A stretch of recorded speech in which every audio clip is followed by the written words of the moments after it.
Bismillah, Assalamualaikum warahmatullahi wabarakatuh. Kita ketemu lagi dengan mata kuliah ekonomi pertanian di minggu kedua. Semoga kalian semua dalam keadaan sehat. Oke, kita mulai. Topik minggu ini adalah ekonomi pertanian, ciri dan sistem pertanian, serta masalah dan tantangan utama yang dihadapi untuk bahasan ekonomi pertanian di Indonesia. Oke, kok lari ke sini, maaf.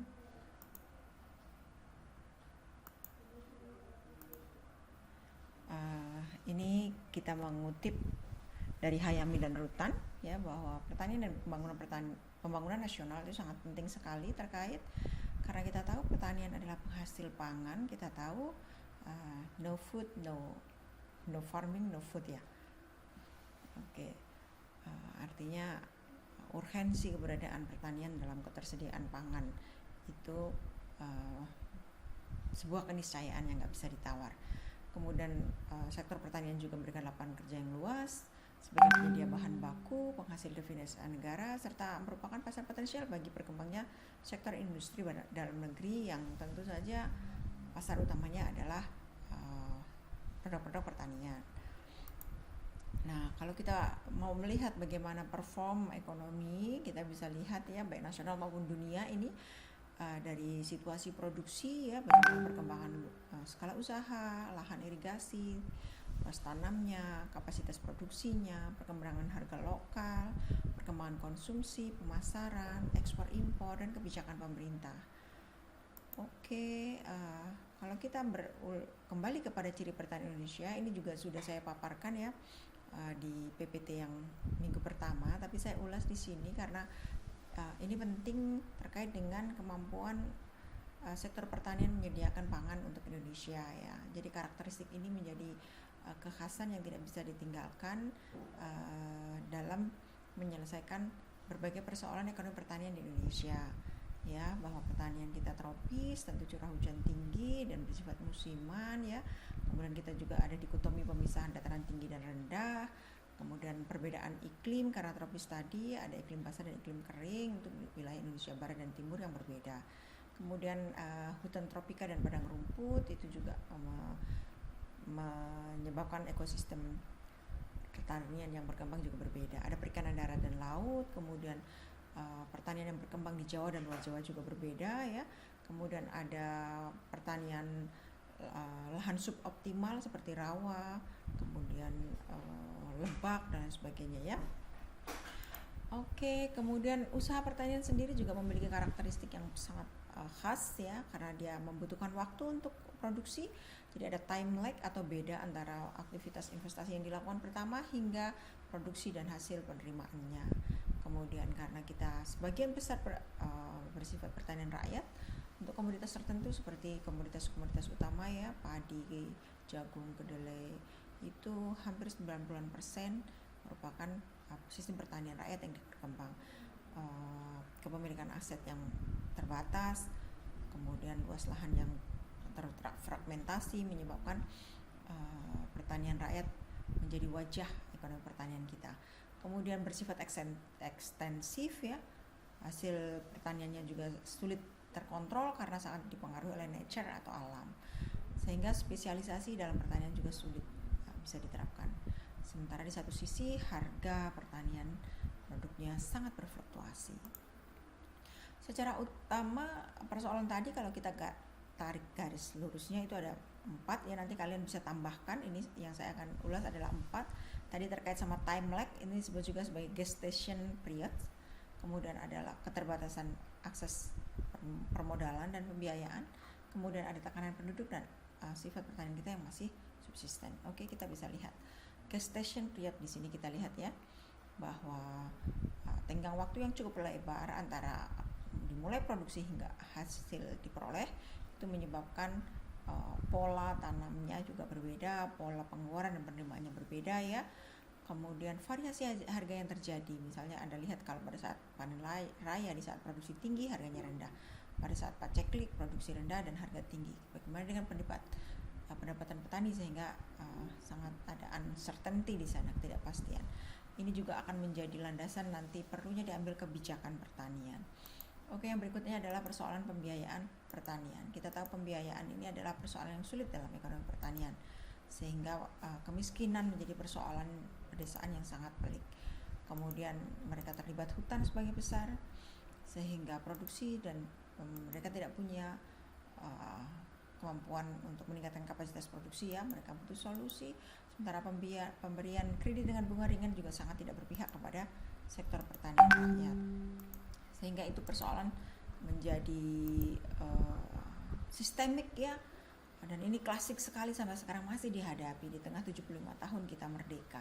Apa yang harus kita lakukan nih sebagai bagian pihak-pihak yang terlibat di dalam ekonomi pertanian? Tentu kita harus hadir, paling tidak memberikan solusi untuk sumbangan pikiran ya. Oke, kemudian tekanan penduduk kita lihat di sini. Kita tahu pertambahan penduduk kalau menggunakan teori Malthus ya, kita seperti deret ukur, sementara produksi dan bahan makanan itu seperti deret hitung ya. Tentu kondisi ini menyebabkan pertumbuhan penduduk jauh melebihi pertumbuhan kemampuan produksi bahan pangan, sehingga kondisi ini bisa menyebabkan kelangkaan bahan pangan ya, yang tentu diiringi dengan tingginya harga pangan dan kemampuan akses pangan yang menjadi sangat sulit, hingga menimbulkan kemiskinan yang akut dan persoalan rawan gizi pangan yang sangat kompleks ya. Jadi ini permasalahan penduduk di Indonesia, jumlah penduduk tinggi, pertambahannya tinggi, kemudian sebagian besar usia muda. Anda tahu bagaimana millennium gold generasi muda ini di tahun 2050, di saat Indonesia itu momentum ledakan penduduk usia mudanya itu sangat tinggi. Kalau kita tidak bisa mampu memanfaatkan usia muda sebagai SDM yang produktif, tentu kita akan kehilangan golden time untuk menjadi negara yang lebih sejahtera. Nah, karena kita masih menghadapi juga persoalan tidak meratanya pembangunan nasional ya. Salah satu upaya membuat distribusi penduduk itu adalah dengan berbagai pola pemindahan penduduk seperti transmigrasi. Tapi terakhir kita melakukannya mungkin di era tahun 80-an ya. Sekarang sudah yang sifatnya diatur oleh pemerintah. Sepertinya kita belum mendengar ada program baru ini ya. Nah, karena ada beberapa kelemahan ini ya. Oke, sementara ini persoalan yang subsisten ya, karena mereka, Anda bisa lihat rata-rata luas lahannya sempit ya, kemampuan menggunakan sumber daya yang dimiliki juga terbatas karena kapital rendah ya, sehingga ini menyebabkan peningkatan untuk kapasitas keterampilannya juga terbatas. Pada kondisi ini akses terhadap teknologi juga terbatas ya, kemampuan bisa menggunakan peralatan yang berteknologi tinggi atau inovasi-inovasi produk unggulan juga tertentu, sehingga produktivitasnya rendah. Pada produktivitas rendah ketemu dengan juga harga di pasar juga seringkali jatuh pada saat panen raya, menyebabkan pendapatan rendah. Pendapatan rendah, tidak punya tabungan, bahkan mungkin berhutang ya. Ini adalah lingkaran pertanian subsisten, pertanian rakyat di Indonesia yang masih menjadi wajah kita, persoalan ekonomi pertanian utama kita.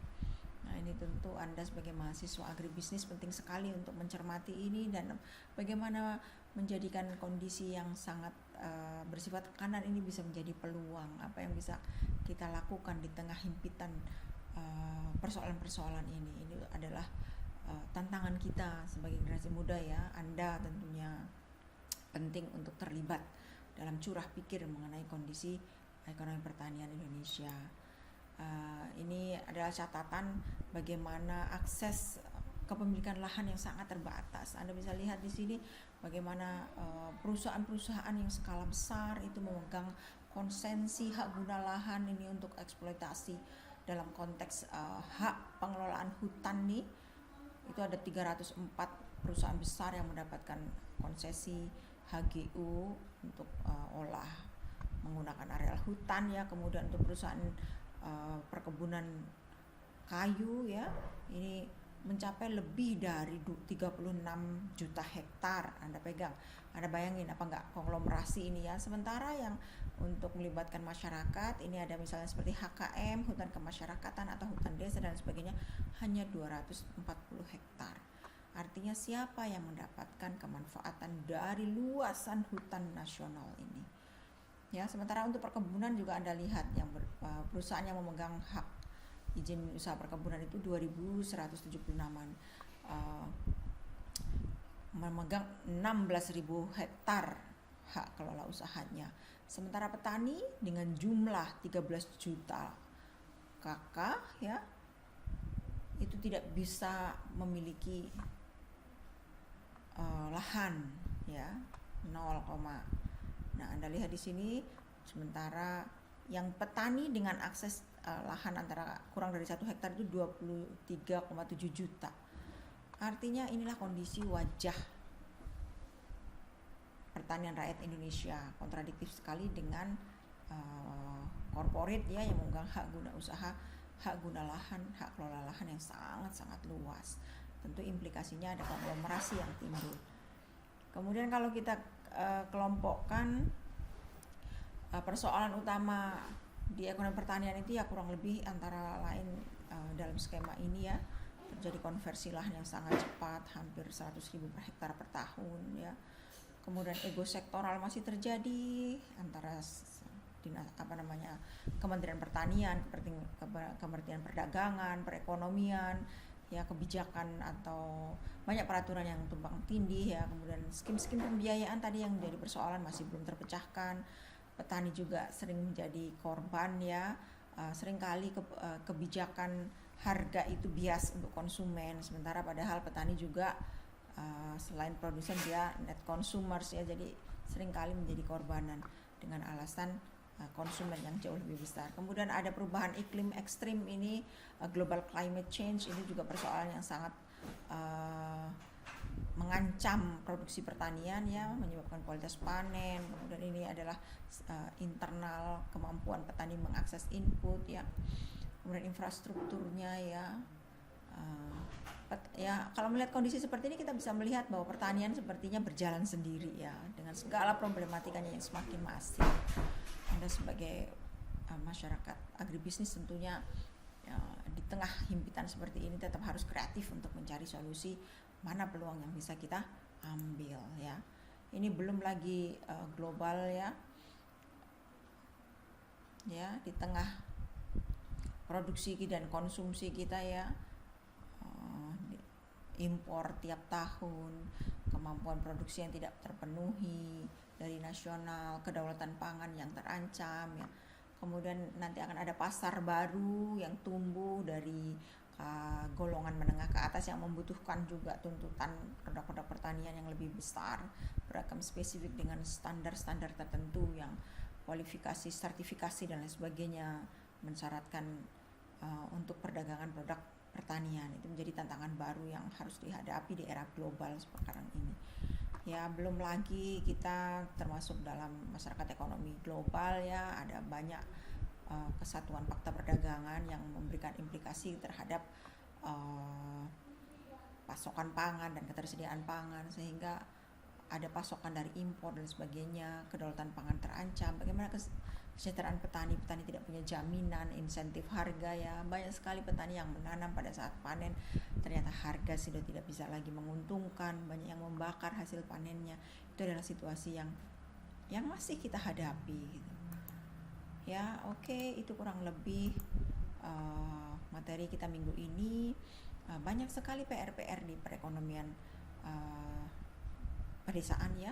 Tentu Anda sebagai mahasiswa penting untuk mengkritisi hal ini dan mengambil peran di dalamnya. Demikian kurang lebih.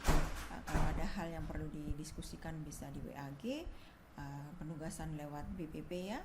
Terima kasih untuk siang ini. Semoga Anda selalu dalam keadaan sehat. Semoga Allah selalu menjaga kita semua. Assalamualaikum warahmatullahi wabarakatuh.